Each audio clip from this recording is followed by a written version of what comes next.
So hello everyone, welcome to Knox education. And आज हम करने वाले हैं part 2 of English text book class 9 Kaveri chapter number 1 how I taught my grand mother to read. तो आज हम इस चैप्टर का ही सेकंड पार्ट करने वाले कंप्लीट। तो चलो देखते हैं।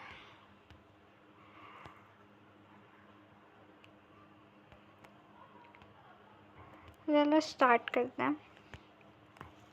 I could not understand why my 62-year-old grandmother was telling me, a 12-year-old, the story of her life in the middle of night.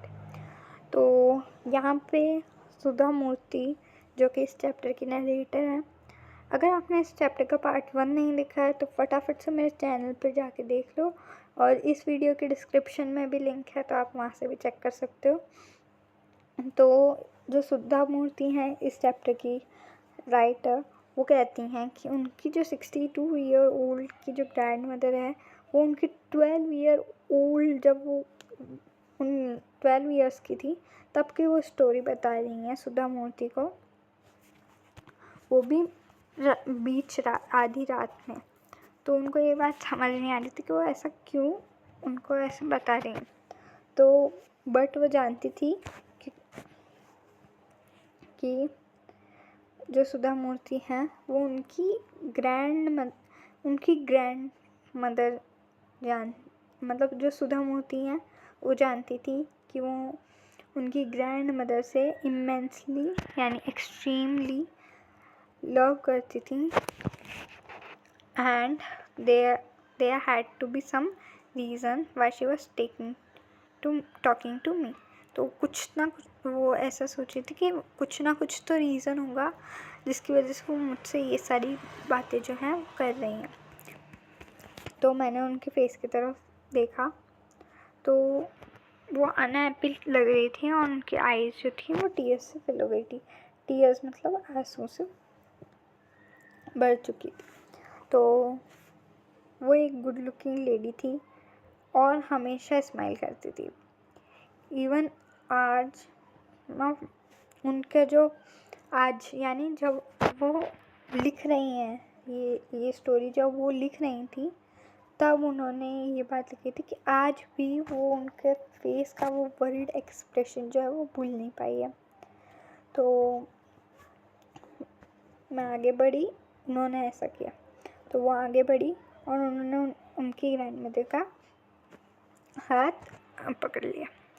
तो उन्होंने फिर बोला दैट अव्वा डोंट क्राई।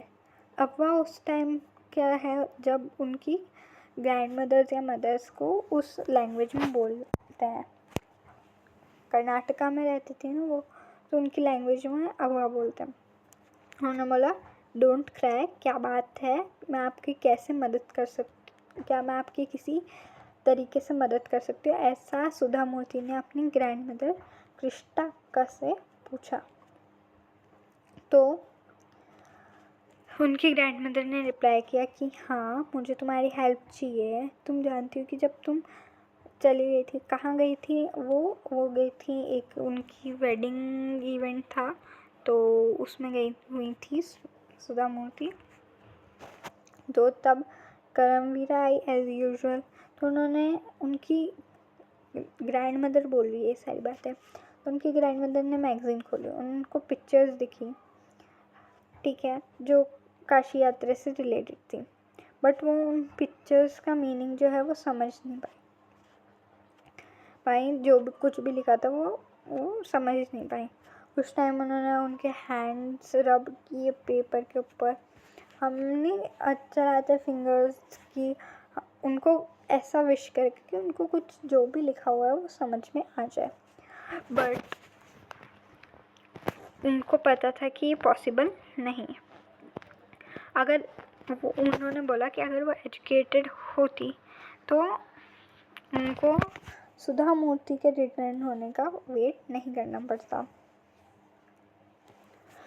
तो I felt you would come early and read for me.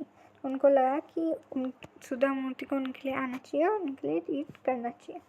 तो उन्होंने ये तक भी सोच लिया कि उन्हें विलेज में जाके पूछना चाहिए क्या वो विलेजर्स जो हैं वो उनके लिए रीड करेंगे। तो ठीक है, बट वो बहुत ज़्यादा एम्बैरेसिंग था ऐसा करना कि किसी से भी जाके, अभी आपको रीडिंग करना नहीं आता है मान लो, और आप किसी से भी जाके ऐसे बोलो कि आप मेरे लिए रीड करेंगे, तो that would be too funny. So उनके लिए भी ये एग्जैक्ट ऐसा ही था। तो उस टाइम पे जो ग्रैंड मदर क्रिस्टा थी उनको बहुत ज़्यादा डिपेंडेंट एंड हेल्पलेस फील।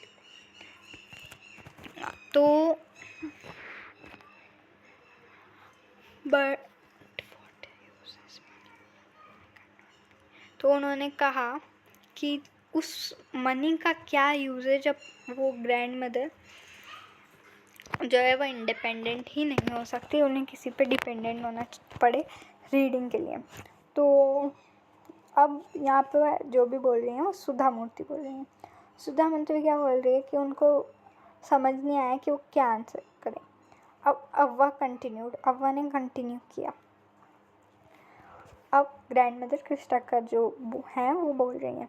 तो उन्होंने बोला कि ग्रैंड मदर क्रिस्टा ने बोला कि उन्होंने डिसाइड कर लिया है कि वो कन्नड़ लैंग्वेज जो है कल से सीखना स्टार्ट करेंगी और बहुत ज़्यादा हार्ड वर्क करेंगी। और सरस्वती पूजा जो उन्होंने रखी है दशहरा के दिन, वो होगी डेडलाइन मतलब एंडिंग डे होगा। उस दिन तक उन्हें जो भी है अल्फ़ाबेट्स एंड और पूरी कन्नड़ लैंग्वेज जो है वो अच्छे से सीखनी ही है। उस दिन जब मैं अपनी नोवेल पढ़ सीख जाऊँ तब मुझे लगा कि मैं डिपेंडेंट हूँ और वो डिपेंडेंट होना चाहती थी, ऐसा उन्होंने बोला। तो जो सुधा मूर्ति है उन्होंने उनकी ग्रैंड मदर के फेस पे डिटर्मिनेशन देखा, बट फिर भी उनको जो है हंसी आ गई। तो उन्होंने बोला कि अब इस एज में आपको अल्फ़ाबेट सीखने हैं, आपके सारे बाल जो हैं वो ग्रे हो चुके हैं, आपके हैंड्स जो हैं वो व्रिंकल हो चुके हैं अपन कहते हैं ना झुर्रियाँ आ जाना, तो वो वैसे झुर्रियाँ आ चुकी हैं, आप स्पेक्टिकल्स पहनते हो, ऐसा सुधा मूर्ति बोल रही हैं। ठीक है, तो और आपने बहुत ज़्यादा किचन में वर्क भी किया है, ऐसा बोल रही। तो चाइल्डिशली सुधा मूर्ति ने उनकी अव्वा का मजाक बनाया, बट उनकी अव्वा ने स्माइल किया। उन्होंने बोला कि अगर आप डिटरमाइंड हो, ये नोट कर लेना, अगर आप डिटरमाइंड हो तो आप कोई सा भी ऑब्स्टिकल जो है वो ओवरकम कर सकते हो। तो वो बहुत ज़्यादा हार्ड वर्क करेंगी एंड जितना किसी ने भी किया होगा उतना उससे ज़्यादा हार्ड वर्क करेंगी। और उन्होंने कहा, ये बहुत इम्पोर्टेंट बात है, इसको अंडरलाइन कर लेना, for learning there is no age bar. सीखने के लिए कोई भी एज बार नहीं होती है। अगले ही दिन से सुधा मूर्ति ने अपना ट्यूशन स्टार्ट किया। जिस अव्वा जो थी वो बहुत वंडरफुल स्टूडेंट थी, तो जो अमाउंट ऑफ होमवर्क वो किया करती थी वो अमेजिंग था। वो रीड करती थी, रिपीट करती थी, राइटिंग करती थी और उसी को वापस रिसाइट करती थी। तो वो ही सुधा मूर्ति ही उनकी ओनली टीचर थी और सुधा मूर्ति की फर्स्ट स्टूडेंट भी अव्वा ही थी। तो थोड़ा बहुत जितना वो जानती हैं, उस एक दिन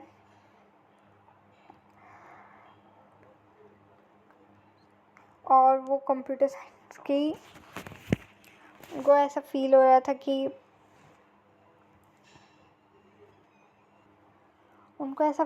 रहा था कि वो एक दिन कंप्यूटर साइंस की टीचर बन जाएंगे और बन चुकी हैं और बन जाएंगी और हज़ारों जो स्टूडेंट्स हैं, हंड्रेड्स ऑफ स्टूडेंट्स को पढ़ाएंगी, ऐसा सुधा मूर्ति को लग रहा था।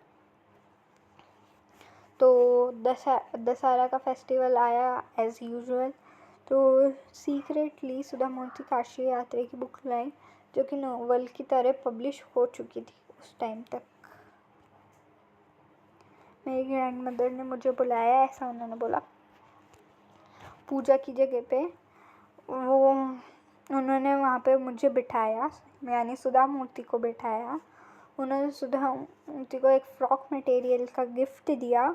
उसके बाद उन्होंने कुछ अनयूजुअल किया, कुछ एकदम मतलब अनफॉर्चुनेट, मतलब अनसर्टेन किया, मतलब बहुत ज़्यादा, मतलब ऐसा कभी नहीं होगा जैसा किया वो। उन्होंने सुधा मूर्ति के, उन्होंने मतलब ग्रैंडमदर ने सुधा मूर्ति के पैर छुए। सुधा मूर्ति सरप्राइज हो गई थी, कुछ अनएक्सपेक्टेड उनके साथ हो चुका था। तो क्योंकि एल्डर्स जो है वो कभी यंगस्टर्स के पैर नहीं छूते, ऐसे सबको बताया जाता है। तो हम सब ने हमेशा अपने गॉड्स, एल्डर्स या फिर टीचर्स के ही फीट जो है वो टच किए। तो हम ये रेस्पेक्ट का मार्क समझते हैं, ये ग्रेट ट्रेडिशन है। पर आज ये कुछ रिवर्स हो चुका था, जो कि करेक्ट नहीं था अकॉर्डिंग टू सुधा मूर्ति। तो उन्होंने कहा, ग्रैंडमदर क्रिस्टाकर ने कहा कि मैं जो है वो मेरी ग्रैंड डॉटर के नहीं, मेरी टीचर के पैर छू रही हूँ। I am touching the feet of a teacher, not my grand daughter. एक ऐसी टीचर जिन्होंने मुझे इतने अच्छे से सिखाया, इतने अफेक्शन के साथ सिखाया। एंड आज मैं जो ये नोवेल है वो कॉन्फिडेंटली एक शॉर्ट पीरियड के अंदर पूरी रीड कर सकती हूँ। तो आज मैं इंडिपेंडेंट हूँ, तो ये मेरी ड्यूटी है कि मैं जो अपनी टीचर है उसकी रेस्पेक्ट करूँ। तो ये तो लिखा नहीं है कि टीचर जो है वो रेस्पेक्ट होना चाहिए, ये लिखा है कि टीचर की रेस्पेक्ट करनी चाहिए रिस्पेक्टिव ऑफ उसके जेंडर या फिर उसकी एज के। तो इन रिटर्न